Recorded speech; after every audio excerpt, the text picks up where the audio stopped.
All right, all right, all right. Shalom, shalom. Shalom, ahab, wa baraka. First and foremost, I want to give all praise, honor, and glory to Yahweh, Bahashim, Yahushua, Wahab, Rakak, Wadash, and double honors to the elder apostles, the prophets, and the teachers over at GMS that have been bringing out this 100% truth for the last 30 plus years. Not wavering to the left or to the right, but bringing out the honest, sincere doctrine. Okay? Let's get right into it today. So, we're going to go into the book of Ezekiel, chapter 35. It's a really good read, so let's go ahead and it's only 15 verses, I think, but we're going to go ahead and break that chapter down right now. Let me get this computer going, and we'll see what's happening here. Let's go. So, Ezekiel, chapter 35, and you definitely want to, okay, that's not, let's go right now, and we'll start from the top. Let me get it real quick. Ezekiel 35. And we're going to start from the top. And it reads, Moreover, the word of Yahweh came unto me, saying, Son of man, set thy face against Mount Seir and prophesy against it. Mount Seir represents the Edomites, the whole nation. That's why I say the whole mountain. The peak, or the peak of the mountain, or the, I forget what it's called, is the rulership, but the mountain itself is the whole nation. Oh my gosh, doggy dog, husher.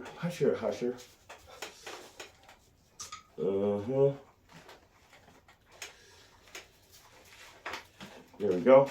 Okay, so Mount Seir represents the Edomites. Verse 3. And say unto it, Thus saith Yahweh, our power, Behold, O Mount Seir, I am against thee, and I will stretch out mine hand against thee, and I will make thee most desolate. This isn't a warning. This is a fucking promise. This is a promise. You are definitely going to get made desolate. In other words, you're going to be taken out. You're going to be taken out.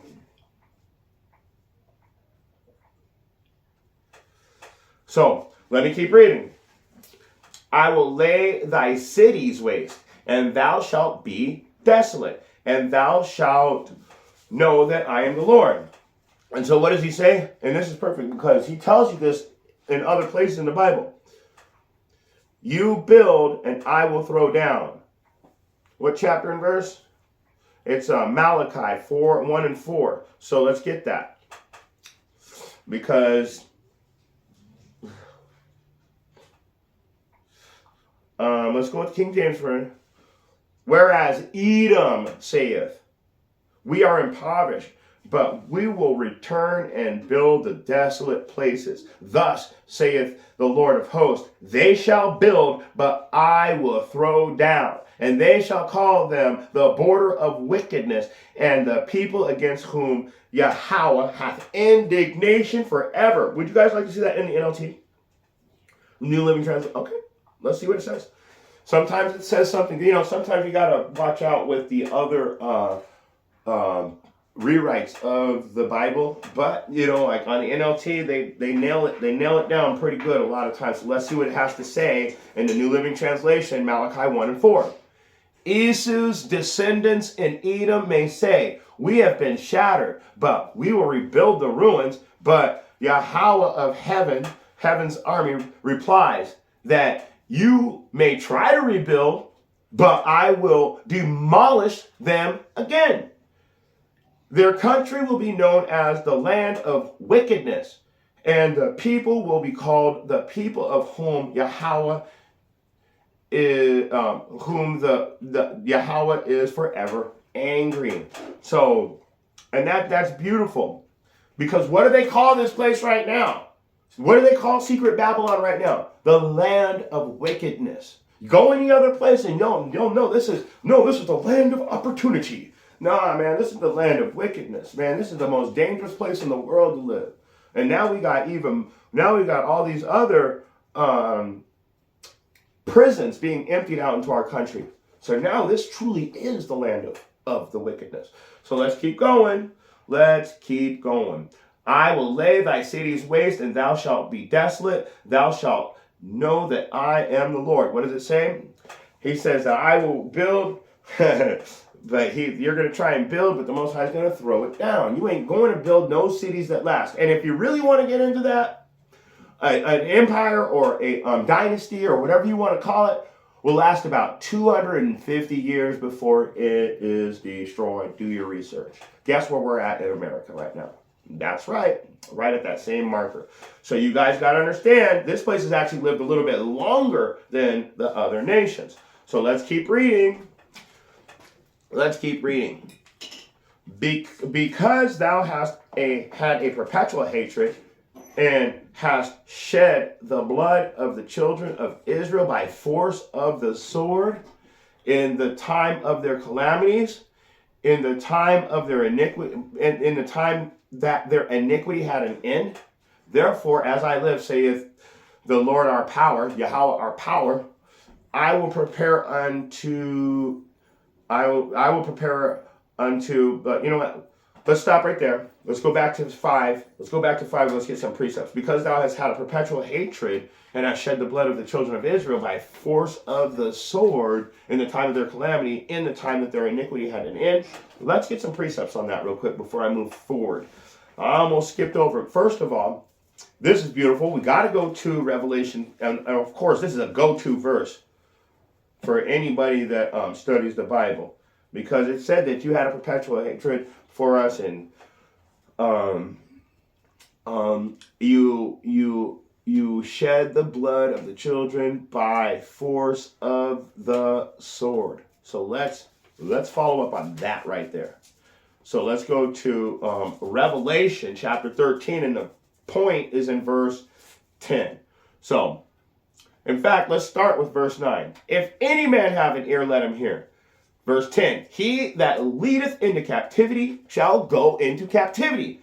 Where's the point at? Well, here's the point. He that killeth with the sword must be killed with the sword. Here is the patience and the faith of the saints. Salaki, I got a little excited because I just showed you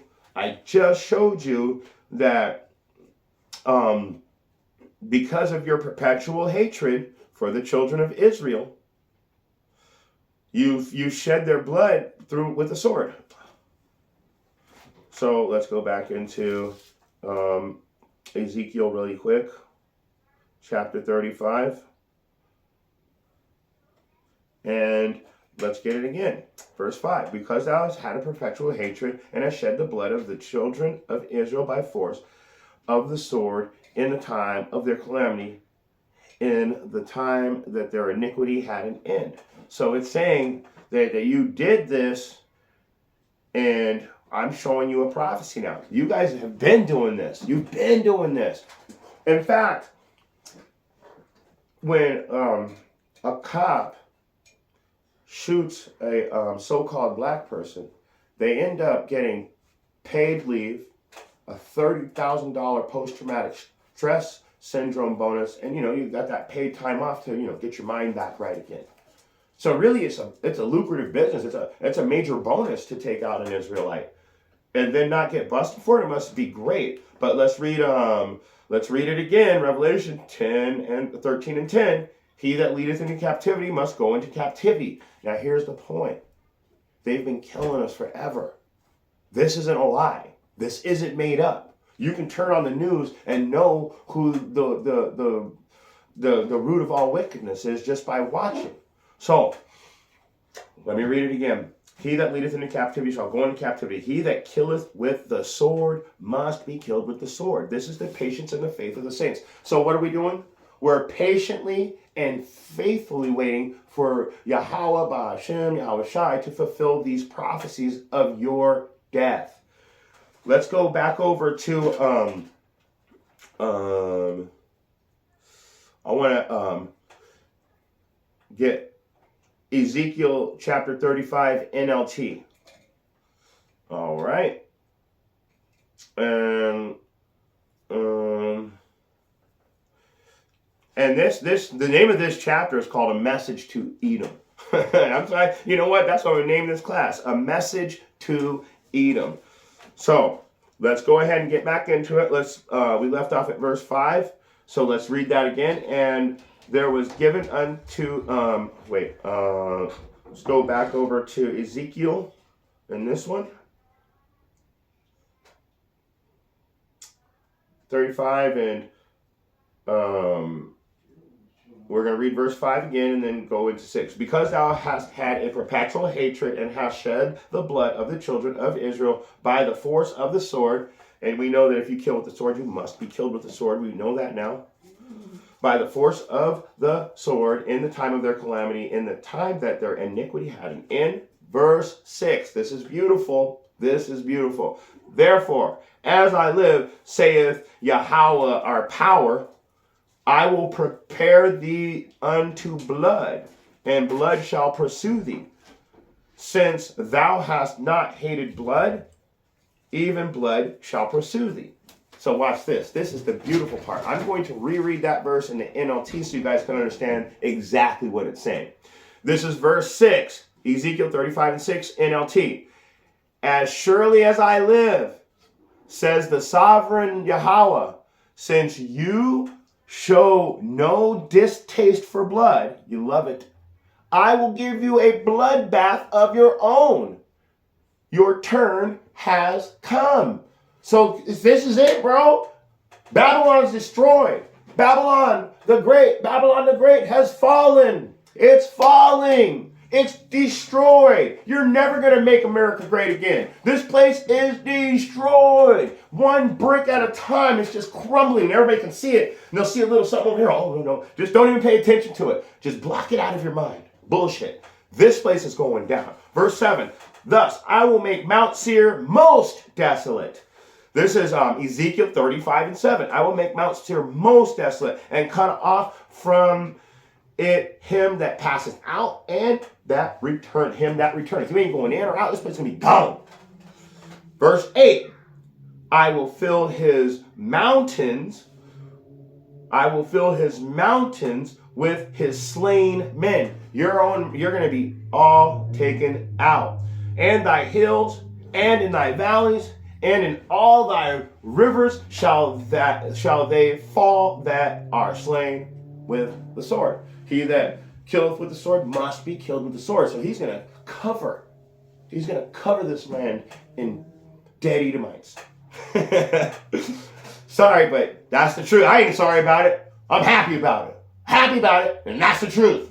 Verse 9, I will make thee perpetual desolations, and thy cities shall not return, and ye shall know that I am the Lord. What did I just tell you? What did I just tell you? That you shall build, but I will throw down. So let's read it again. Whereas Edom saith, we are impoverished, but we will return and build the desolate places. Thus saith the Lord of hosts, you shall build, but I will throw down, and they shall call them the border of wickedness and the people against whom Yahweh hath indignation forever. So the Most High said, you ain't building shit. I'm going to tear it all down. So let's read it again. Verse 9, I will make thee perpetual desolations, and thy cities shall not return. So when you try to rebuild, they're going to be destroyed.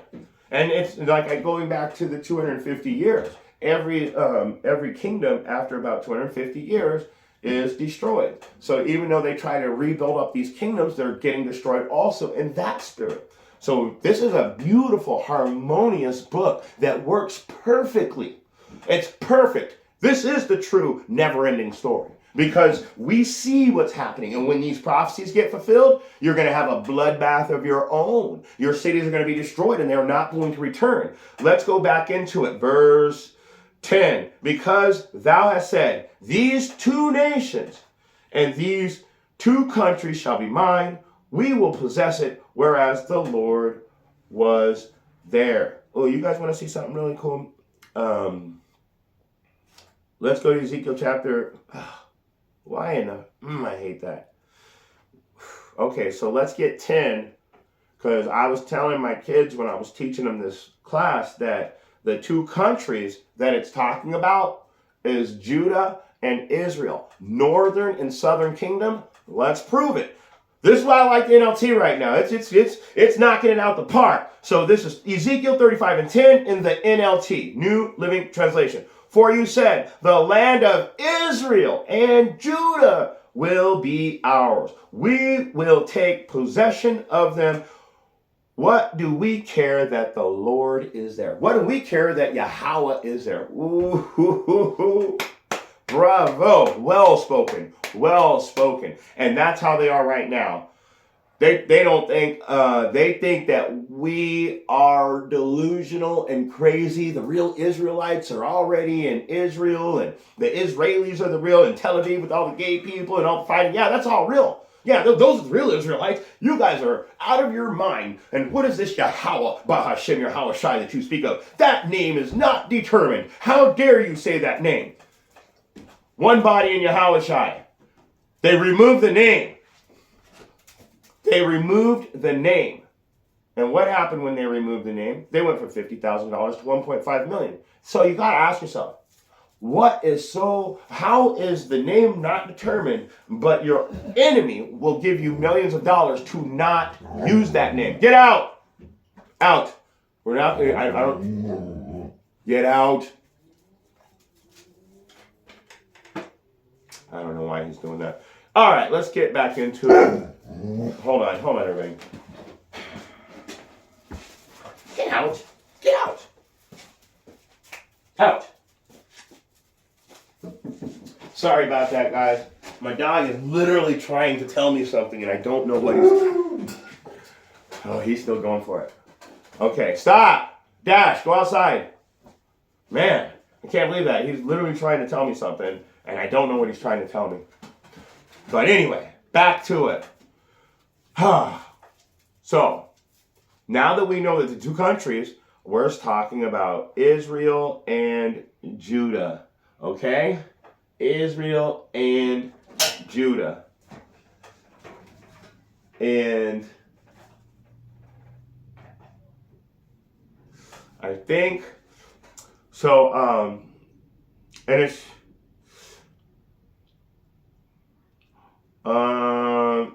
let's keep reading. Therefore, as I live, this is verse 11, Ezekiel 35 and 11. Therefore, as I, wait a second. We need to get a precept. Let me read 10 again. Because thou hast said, these two nations and these two countries shall be mine, and we will possess it, whereas the Lord was there. Okay, so we want to get a precept on that. We want to go to the book of Jeremiah, chapter 50.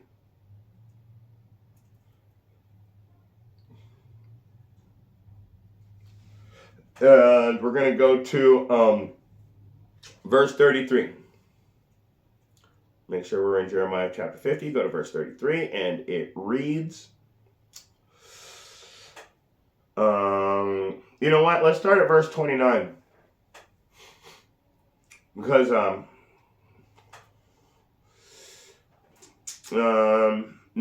Let's go to, we'll go to 33. I don't want to go away from the point, because we were, because it says the two nations, these two countries shall be mine. Let's go to verse 33. Thus saith the Lord of hosts, the children of Israel and the children of Judah were oppressed together. So this, going back over here to 12, it says, 10,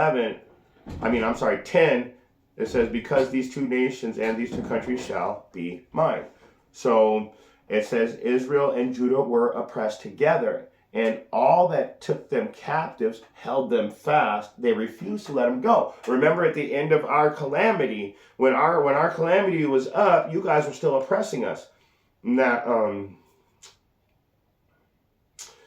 So you guys were always having a foot on our neck, even at the time that our iniquity had an end. Let's read that again. That goes back to verse 5. But thou hast perpetual hatred, and hast shed the blood of the children of Israel by the force of the sword in the time of their calamity. So, and let me keep going. In the time that their iniquity had an end. So, now let me read it again in 33. This is Jeremiah 50 and 33. Remember, our iniquity had an end. So our captivity should be over right now, guys. The only reason why we're still in it is because we're waiting for the rest of the prophecies to be fulfilled. And these other nations are still judging us like we're at the beginning of our captivity, when our captivity should actually be over. But it's not going to stop until Yahweh comes. They're too bloodthirsty. So let's read it again. Thus saith the Lord of hosts, the children of Israel and the children of Judah were oppressed together. And they that took them captives held them fast and refused to let them go. And so you forced them by the sword in the time of their calamity. In the time of their iniquity had an end. You won't let us go. So you're going to have to face judgment. Verse 34. Their Redeemer is strong. The Lord of hosts is his name. He shall thoroughly plead their Yahweh of hosts. The Shabbaot, the Lord's army. Yahweh's army is what Shabbaot means. Shabbaot means Yahweh's army is his name. He shall thoroughly plead their cause, that he may give rest to the land and disquiet the inhabitants of Babylon. So what is he going to do? He's going to shut down this Babylon system. He's going to destroy it. He's going to completely take it out. And let's go back into it. Let's go to the book of Obadiah. Let's go to the book of Obadiah and get a precept. Because we just heard that he's going to completely take this place out. And it all goes back into holding us fast and not letting us be free. But the Most High, what did he say? He's, I need to go back to it now. I need to go back to Jeremiah real quick. I need to go back to Jeremiah. I wanted to bring this out, and we were in 33 and 34, right? So I told you that the Redeemer's a strong one. He will thoroughly plead their case, that he may give rest to the land and disquiet the inhabitants of Babylon. So we need to go back to verse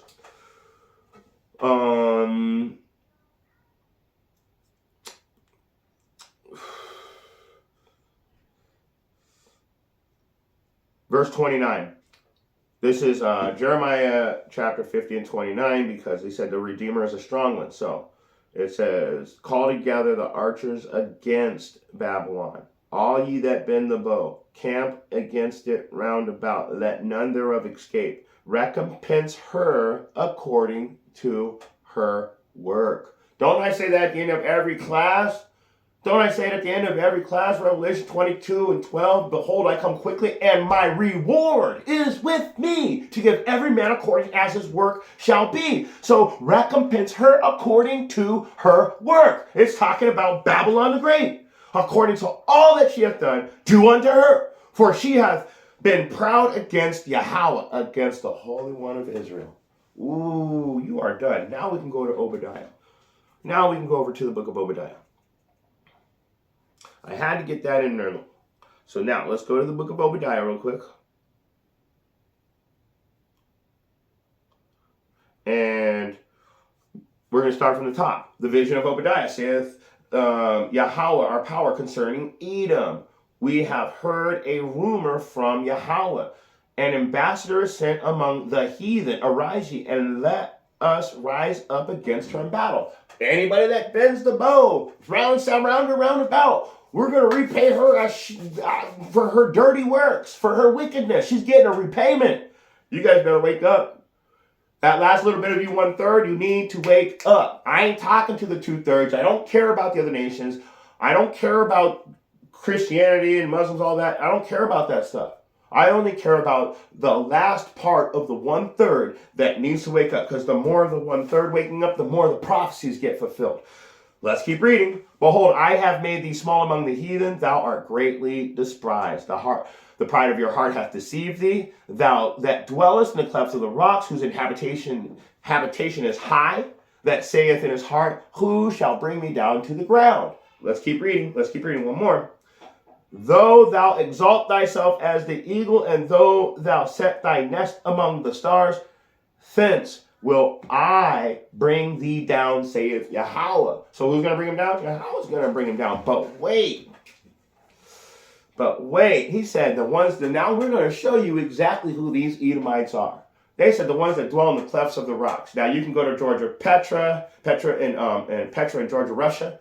That'll show you what our White House looks like. It's carved right into the cliff of the rocks. But there's more. You come out here to Mount Rushmore, they literally carved their face into the side of the mountain. They literally carved their face right there in the side of the mountain, showing you we're the real Edomites. Look at us go. We are that people. We are the rulers of Babylon. And they are not scared. They're not hiding anything. You guys just don't realize what's going on. So, let's go back into it. Let's jump over into the book of and you know what? I gotta say this too. Because they did carve their faces into the clefts of the rocks. They're showing you exactly who they are. They've replaced Yahushua with Jesus. They've replaced all of the real prophets with people like George Washington and Abraham Lincoln. And you know what I'm saying? These people that are considered world leaders. Who were the world leaders in the beginning? The prophets. And how do I know this? Because who would the king go to for advice? He would go to the prophets.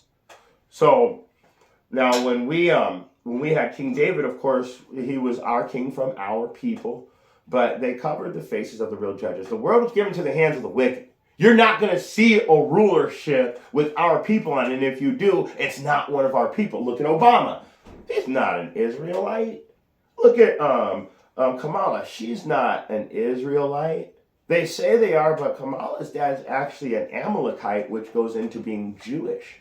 Her grandfather owned slaves in Jamaica during the transatlantic slave trade. They're not Israelites. Oh, well, they got brown skin, so they're definitely black. No, they're not. No, they're not. Kamala identifies as Indian anyway, even though she's an Amalek. So, we know that the earth was given to the hands of the wicked. That's why we're telling you the pride of your heart has deceived you. I've told you that this land will be called the border of wickedness. This is the land of wickedness. Anybody from outside of this place, they come here thinking that this is the land of opportunity. Most people probably want to go back to their own country after they find out what this land's really about. And this place ain't no joke, man. The government's the real gangsters out here. They're out here gangbanging on every block. They're gangbanging at the gas station. They're gangbanging in the grocery stores by raising the price on everything. They're cutting your throat. And that goes into,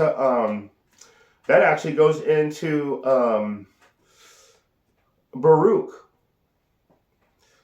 Because they've done so much to us that I can show you in the book of Baruch that we're literally living real time these prophecies as it's coming true. So when you go to Baruch chapter 3, and we're going to start at verse 7. Verse 7, for this cause thou hast put the fear in our hearts. That's when I was talking about Revelation chapter 11 and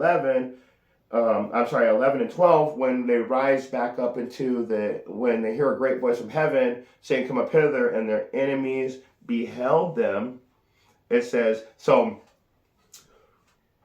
what I'm trying to say, 11, after the 3.5 days, they rose on their feet, and let me just get it. I'm sitting here just destroying it. Revelation chapter 11, and it reads. So let's go back over here let's go back to Ezekiel. I'm telling you, I'm going back to the main point of why I'm bringing this out. But I said that we're living these prophecies, and this is going to bring us up to where we are real time. So this is actually a real time. These are real time prophecies right now, and this one is physically being fulfilled. So it says, for this cause thou hast put thy fear in our hearts. So now we know. So how did he put his fear back in our hearts? So when you go to Revelation 11:11, it says, after 3 days and a half, the spirit of life from Yahweh entered into them, and they stood upon their feet, and great fear fell upon them which saw them. So other people are scared too, but he put the fear in our hearts. What did he put in our hearts? The spirit, that spirit. So that fear is coming back to the truth. Because to fear God is the beginning of wisdom, right? So that means that you're going to be scared of the consequences if you don't do what he says or what has been instructed unto you according to the book. So, and for this cause, thou hast put thy fear in our hearts, to the intent that we should call upon thy name and praise thee in our captivity. What name, though? I mean, I already told you one body in Yahushua became one body. They went from $50,000 in their account to a 1.5 million. Nate, he says the name's not determined. He's got $150 million in the bank. Alazar at Sakari said, don't pray. You don't always have to say Yahweh Bashem, Yahweh. So he's telling you not to pray to Yahweh, only pray to Yahweh. Millions of dollars in the bank. There's something about this name that they're telling you hasn't been determined. That's not the correct name. So while you guys are calling on Jesus, Yah, Yeshua, Yahshua, and all those other fake names, we're calling on Yahweh, Bahashem, Yahweh Shai, and we're bringing forth them curses against you. We're fulfilling those prophecies. We're making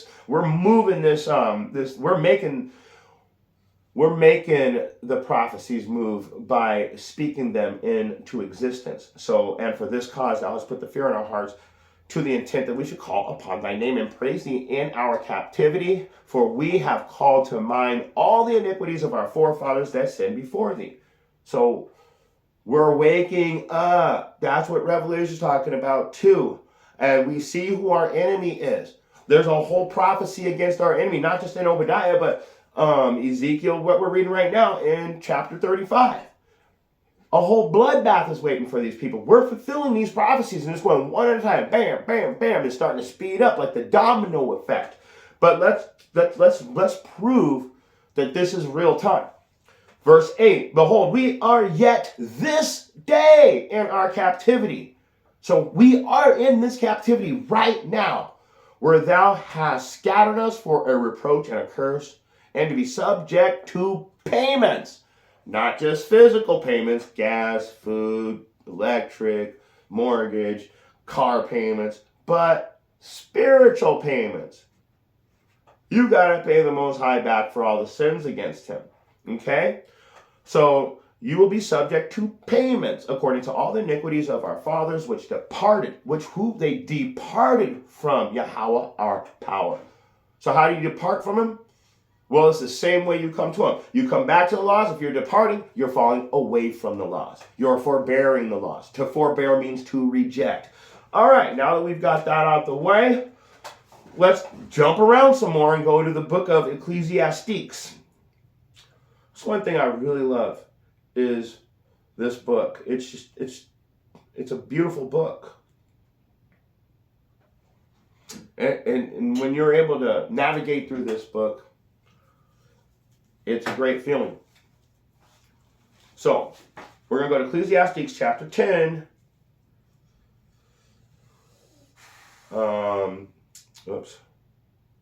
Ecclesiastes chapter 10. And we're going to go to the point. So, and it's in verse 7. I have seen servants upon horses and princes walking as servants upon the ground. There's been a role reversal.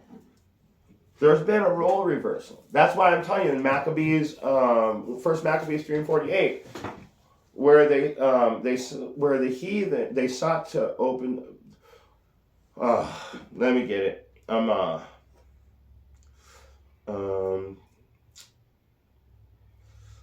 having a problem remembering the exact. I don't want to paraphrase it. That's all. So 3 and 4 in First Maccabees 3 and 48. Let's read it again. Let's read it. and laid open the book of the law, where the heathen had sought to paint the likeness of their own image. So I've seen servants upon horses and princes walking as servants upon the earth. They've done a role reversal. They've planted themselves as the kings and the princesses of the earth, and they have made us into the servants. And that goes into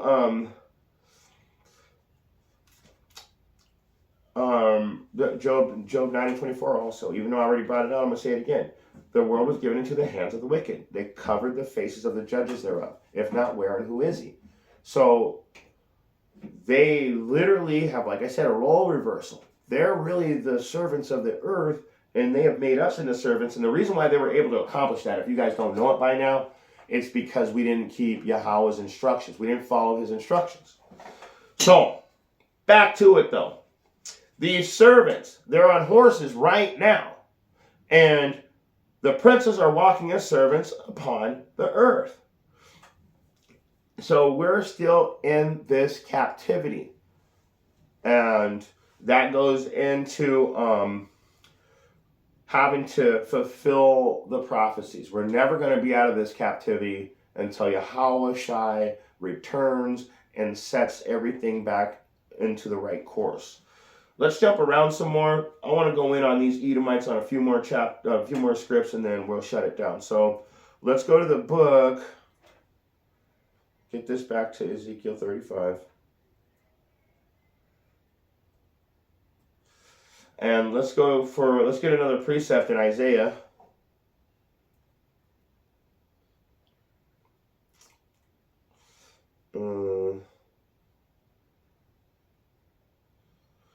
It's crazy. Sometimes I'll have a class with the children, and I'll be trying to remember the precepts I brought out during that class, and I can't remember them again.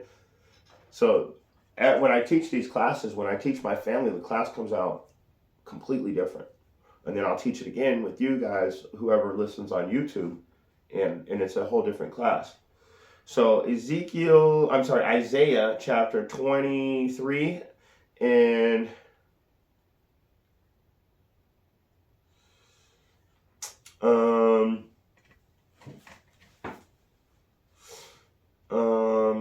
let me get it. I have to go back to I got to go back to the standard version. I'm sorry, guys. It's so hard to read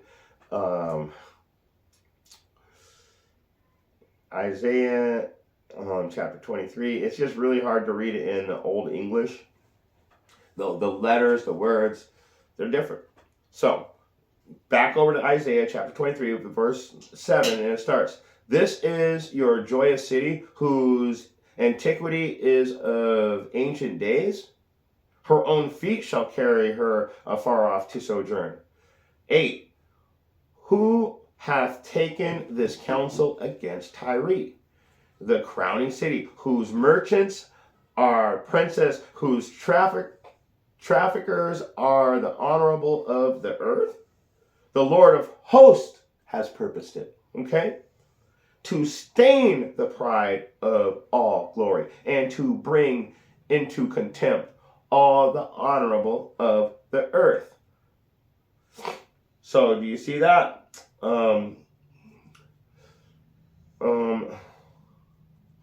Let me get one more.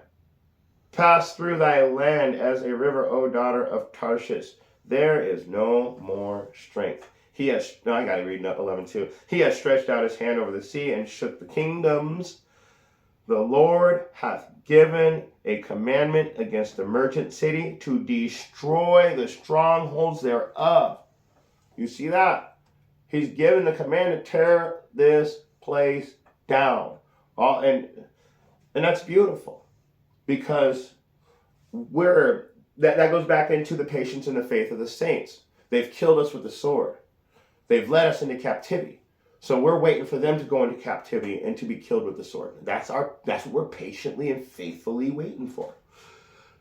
Let's jump around some more. Let's go to the book of Sirach, which is also known as Ecclesiasticus, and we're going to go to chapter 21.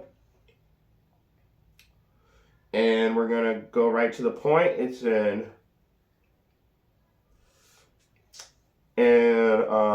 verse 2. Flee from sin as the face of a serpent.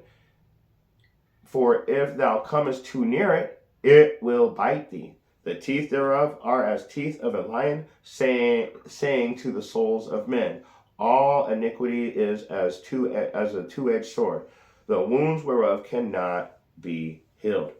I'm sorry, but first of all, flee from sin as the face of the serpent. That serpent is the Edomites. They're the serpent on this earth right now, but the beautiful part is in verse 3, all iniquity is as a double-edged sword or a two-edged sword, the wounds whereof cannot be healed.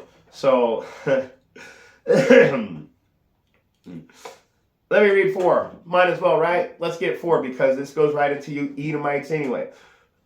To tarry and do wrong will waste riches. Thus, the house of proud men shall be made desolate.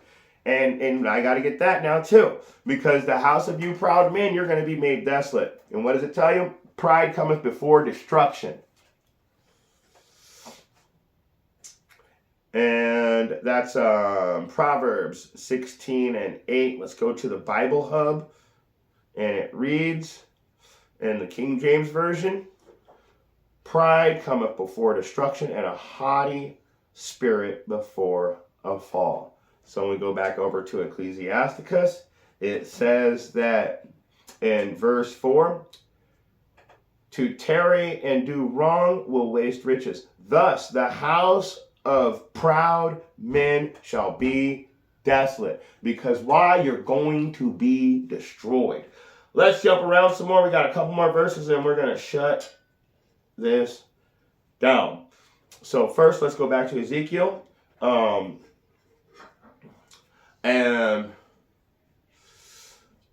I'm going to go and pick up where I left off. We were at verse, let's read 11 and 12 again. Therefore, as I liveth, the Lord God will even do according to thine anger and according to thine envy, which thou hast used out of thy hatred against them.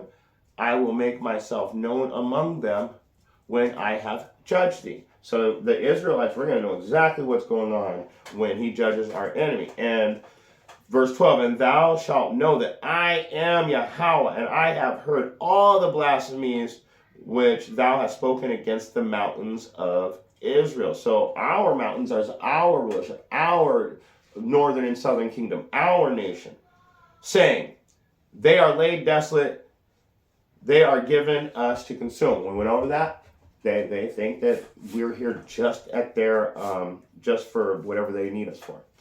If they want to kill us, if they want to eat us, if they want to fucking turn us into slaves, that includes sex slaves. They do anything they want. But they think, truly in their minds, they truly believe that that's what we're here for. We're here at their disposal.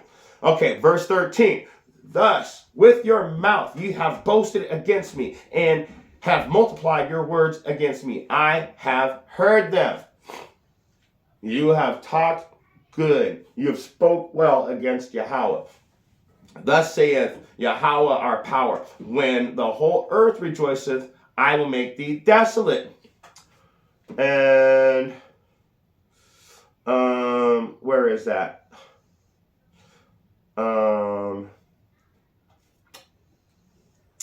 Where is it? Let me read that again. The whole earth will rejoice when I have made thee desolate. When wickedness is, when in authority, the people mourn. There it is. Proverbs 29:2. Let's get it again. Just in case I didn't get it. Let's get King James Version. When the righteous are in authority, the people rejoice. Let me read it again. 14. Thus saith Yahweh our power, when the whole earth rejoiceth, I will make thee desolate. So what does it say? When righteousness is in authority, the people will rejoice. But when wicked beareth rule, the people mourn. So that's why you'll be desolate when he comes, because because the earth is going to be able to rejoice in righteousness, because we're not going to have to be scared, hiding, worried about you wanting to put a bloodbath on us. Remember? Jeez. Let's go ahead and close out. Let's get one more verse. We got one more verse in Ezekiel. I got a few more precepts, and we're going to close out. So verse 15. As thou did rejoice at the inheritance of the house of Israel, because it was desolate, so will I do unto thee. Thou shalt be made desolate, O Mount Seir, all Idumea, indeed all of it, and they shall know that I am Yahweh. That's beautiful. So that goes into Obadiah. We got to get that now. Obadiah, we got to go and get that, because it said that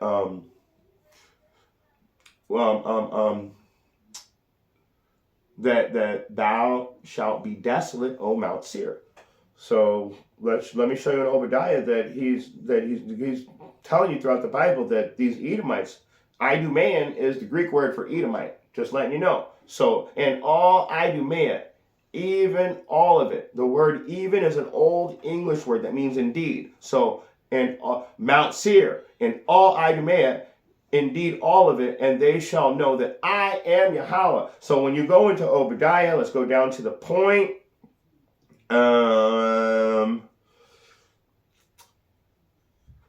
15 and 16. What does it say? For the day of Yahweh is near upon all the heathen, and as thou hast done, it shall be done unto thee. Thy reward shall return upon thine own head. So you rejoiced over robbing Israel. You rejoiced over us being desolate. And what does he say? I will do unto thee. Thou shalt be desolate. Let's keep reading. For as thou hast drunk upon my holy mountain, so shall all the heathen drink continually. Yea, they shall drink, and they shall swallow down. They shall be as they had never, as they shall be as though they had not been. So that's beautiful too, because it shows you that the Most High is going to completely destroy these people, which is a good thing for us. It's a really good thing for us. Let's stay in the book of Obadiah for a second, and let's go backwards over to verse 8. Shall I not in that day, saith Yahweh, indeed destroy the wise men of Edom and understanding out of the Mount of Esau? So if you look into prophecy, it's telling you there's going to be a certain point where these people seem like they're fucking stupid. Look at the last presidency. It's happening right before your eyes. It's called gradualism. So gradually these things are taking place. Let's go to the book of Malachi.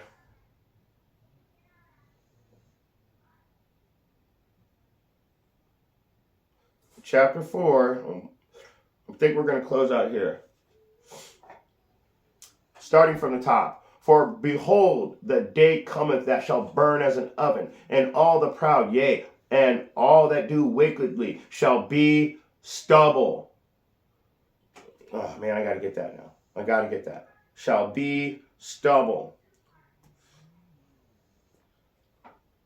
Take the wheat and bind it up and put it in the barn, and take the tares and use it for the fire. This is why I don't like to paraphrase. Did you hear that horrible paraphrase? So let's go and get it. Matthew 13 and 30. But let's read this again. Let's read this again.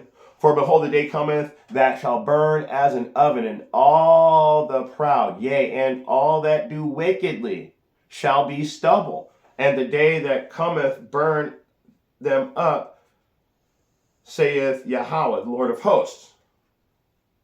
Come on, what are you doing? Oh, now it doesn't want to load it. Come on. The Lord of hosts. that it shall leave them neither root nor branch. To be left neither root nor branch means that you're going to be extinct. Why is this not working? Come on. So this is man, I don't know why it won't let me have it. So let me go ahead and get it in this. Now I want to. Matthew 13:30. Wait, hold on. Matthew 13:30. Bible Hub. Let's see. All right, King James Version. So, I wanted to show you because in Malachi chapter 4, it was saying that that the wicked are going to be stubble. So I wanted to get the precept on that, and it's Matthew 13:30, because we're doing this right now. It says, "Let them grow together until the harvest." So let me just read it all. "And in the time of harvest, I will say to the reapers, gather ye together first the tares and bind them in bundles to burn them, but gather the wheat into my barn." So Malachi chapter 4, KJV authorized. I don't know why this Bible, like this book, tablet, sometimes it just decides it's not gonna work. But I got it to work again, so let's read it again. Starting from the top, Malachi chapter 4, verses 1. "For behold, the day cometh that shall burn as an oven, all burn, oven, hot, fire. And all the proud, yea, all that do wickedly shall be stubble." So this is even showing you that we're all together. It didn't say that all the proud are separate from the righteous. No, it said all you that are acting proud and that are doing wickedly amongst the righteous and amongst the other people of the other nations. What does it say? "Let them both grow together until the harvest. And in the time of harvest, I will say to the reapers, gather ye together first the tares." Those are the wicked. The tares are the wicked. The tares are the proud. Okay? The tares are the stubble. So what does it say? It says,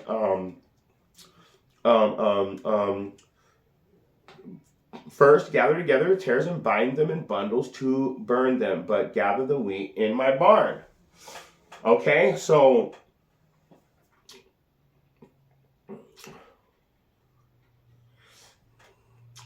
let's keep reading now. Now that we know that we're going to be separated, that's what that's talking about. It's a separation. That's a sifting. All of you wicked, proud motherfuckers are going to be burned, and all of the righteous, sincere are going to go into the chariots. That's the barn. That's pursuant to Revelation 11 and 12. So let's keep reading. And it says they'll leave you neither root nor branch. So you're going to be completely gone. That's an extinction. Verse 2, "But unto you that fear my name," the real name, the one that will get you $1.5 million if you take it off of your title, "One body in Yahushua," that's now one body. 1.5, or Nate with 150 million. That name is not determined yet. After you brought out a class saying that that's the name you have to use. Woo! You are in deep trouble. "But unto you that fear my name," so we're only talking about the 1/3.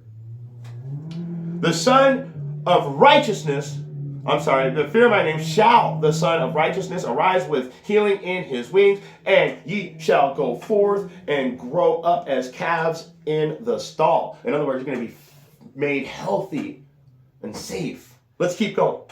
"And ye shall tread down the wicked." Do you see that? And the Most High said he's going to use us to take them out anyway. You just got to know the Bible. "For they shall be ashes under the soles of your feet in the day that I shall do this, saith the Shabbaoth, Yahweh's army." Okay? "Remember ye the law of Moses, my servants, which I commanded unto you in Horeb, for all Israel, with the statutes and the judgments." So he's saying, remember the laws, people. Remember those laws. They can't get you in the kingdom just because you're going through the motions. You can ask any Zionist or Amalekite or whatever you want to call them, Khazars. They're going through the motions. They're doing the laws wrong even. They're going through the motions. You think they're going to get in the kingdom for that? No, absolutely not. He's telling us to remember our instructions. We've gone astray. We've completely gone astray. Revelation chapter 18, KJV authorized. And let's go down to verse 4. We have gone astray. So that's why it's saying, remember the law of Moses, my servant. So when you go down in Revelation 18:4, it says, I heard another voice from heaven saying, come out of her, my people. Remember the law, people. Come away from this society of wickedness. Remember, let me read it again. It says, come out of her, my people, that ye be not partakers of her sin, and that you receive not of her plagues. We're going to burn. You are going to burn if you don't come away from this wicked society. So that shall burn as an oven, all the proud, and you that do wickedly. So if you're going to be wicked, we're telling you one more time, and I heard a voice from heaven, from upstairs. This voice came down from heaven saying, come out of her, my people. Stop following the Babylonian system. This is just the nature of the beast. Yeah, that beast system is what's getting you taken out. So, like I said, those other people, they be going through the motions too. The Amalekites, they'll go through the motions. And they're never going to get in. You guys won't even follow the instructions at all. You think you're going to get in? No. You got to remember to come back to the law, statutes, and the judgment. Sincerely, righteously, to the best of your ability, according to your knowledge. Let me keep reading. Behold, I will send you Elijah the prophet before the coming of the great dreadful day of Yahweh. And yes, Elijah has returned. I can't remember if it was King Masha, but there was the guy, the original One West teachers are the ones who originally started breaking the Bible down correctly, which would be a spirit of Elijah coming back and setting things on the right course, because we were going off listening to Christianity and white Jesus, Christmas, Easter, Thanksgiving, all of these holidays that he clearly said, I despise your feast days. So we were going off. So that's why it goes back to Revelation 18:4. We got to come out of her, because these bloodthirsty Edomites, they're about to receive a real judgment. Your time is running out. So this, like I said, is only for the 1/3. This is only for the 1/3. And this is a message to Esau, the Edomites. Verse 6, and he shall turn the heart of the fathers to the children, and the children to the fathers, lest I come and smite the earth with a curse. So what's going to happen?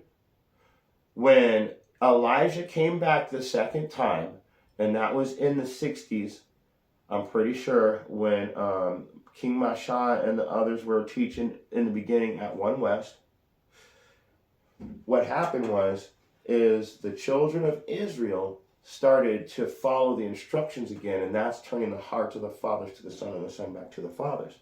But the people that are not going to, the people that are going to forbear this message, that are going to reject it, they are going to be they're going to be that portion that gets smote with that curse.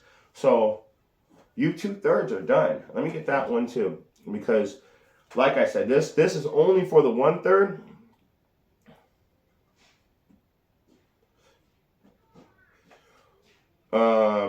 Two-thirds of you must therein die, but 1/3 shall live.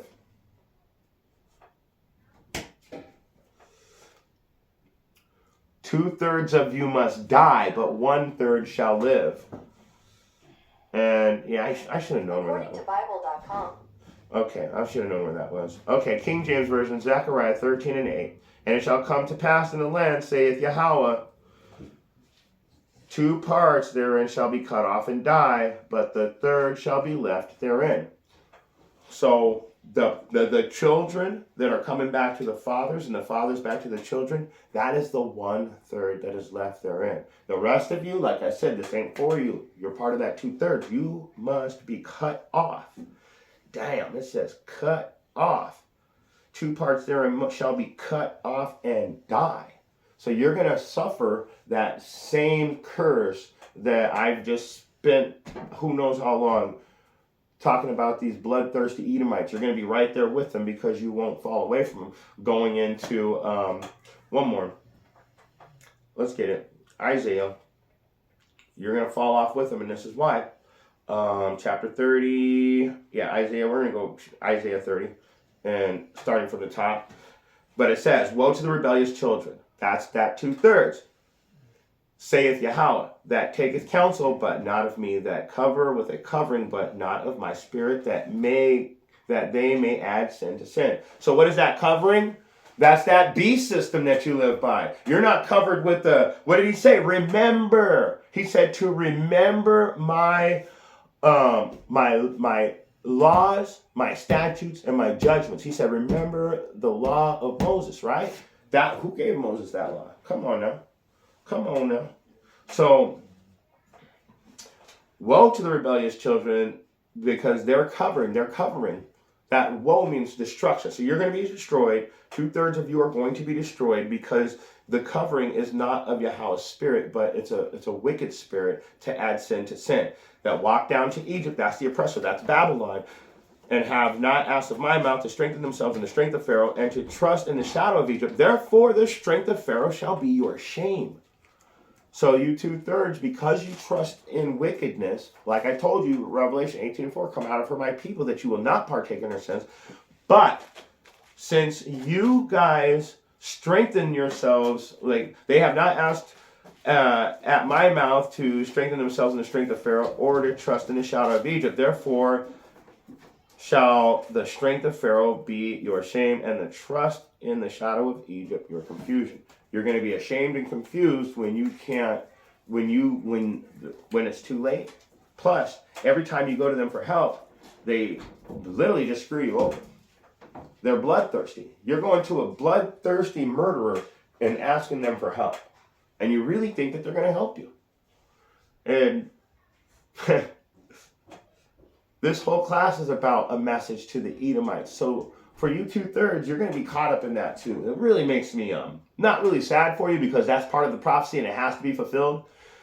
I used to be sad, but as I studied more, I realized, who cares? I care about the children of Israel that came back to the truth. And everybody else, I hate them, Father, with a perfect hatred that hate you.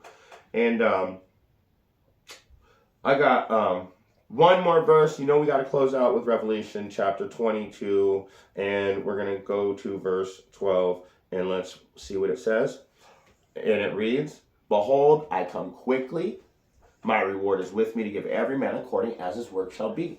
So I just showed you the judgment on Edom is going to be a powerful judgment. Bend the bows. Everybody surround her around about. Burn her. Burn, burn, burn. Everything's going to burn like an oven. So, and they're going to be desolate. And they're going to be no root or branch. They're going to be made extinct. And with that being said, if you got eyes to see and ears to hear, I hope you got something out of this message. This is a message to the Edomites. Shalom.